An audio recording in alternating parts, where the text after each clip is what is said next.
Alright, howdy, this is Doug at Red Chip Poker, and I wanted to give a video response to one of the questions that came in on the forums here. This came from Kava Kava, and we can see he was sitting at 1-2 live game in the casino. Under the gun 1 limps, and then MP1 limps also, and Hero wakes up with Ace Queen suited. He's got a $300 stack and he raises to 14. I love the raise size. So a lot of people make the mistake of just having a static raise size of $10 pre-flop. But I think that you need to have a formula. And that formula for me is the standard raise for the table, which is usually, let's say, $10, plus $2 for every limper. So in this case, 10 plus 2 limps is 14. Now sometimes to make it easier on the dealer, I'll round up to 15 or 20, whichever it is. But you get the idea that the raise size is proportional to the size of the pot. And so when he raises 14 here, each of those limpers is going to have to make a tough decision. Do I call or do I not? Whereas if he had made one of these kind of silly raises to 7, both people are going to call because that's just, it's not that big of a deal to call the 5 on top of the 2 they've already put in. But 14 starts to put them to the test and they can make a mistake, and that's what we want.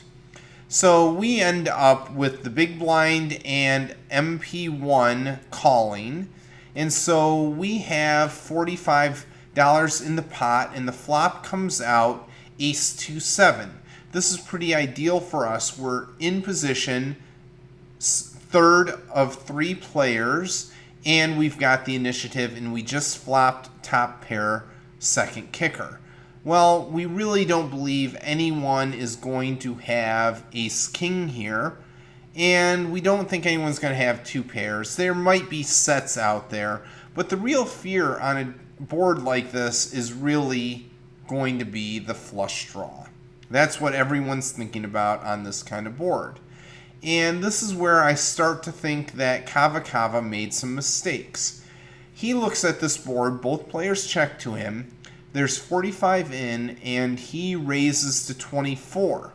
Now, if you are fearing the flush draw, what's this going to do? A flush draw has 9 outs. That means times 2 is about 18% of the time he's going to make it on the next card. 18%, let's call it 20. That means for every 1 win, he's going to have 4 losses. That's the 20 to 80 part of this. Well, if he's got to pay for 4 losses of $24, where can he look around and see that kind of money? Well, the hero's bet is 24. The pot is 45, so that's 2 times 24 basically. So he's got 3 times the call immediately available to him if he makes this call. And remember, to break even on this call, he only needs to get 4 times his call. When he says to himself, can I make $24 more if I make my flush?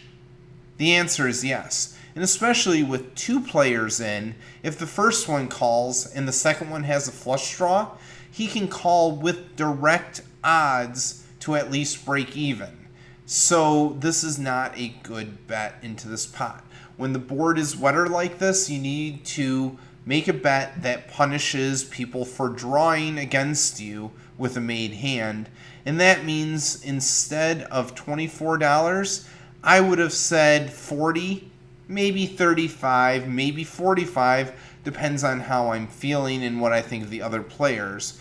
But 24 is way too small. Hero makes a very similar mistake on the turn.